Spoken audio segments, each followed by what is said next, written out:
Are you ready? Are you ready? Are you ready? Are you ready? Are you ready? Are you ready? Are you ready? Are you ready? Are you ready? Are you ready? Are you ready? Are you ready?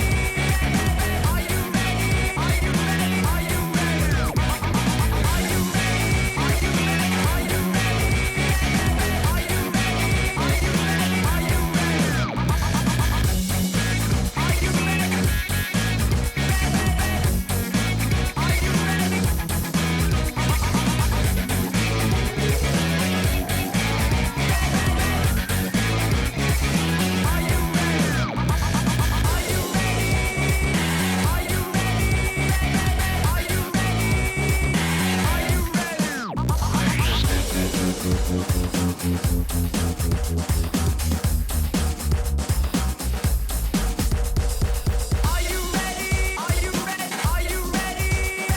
Are you ready? Are you ready? Are you ready? Are you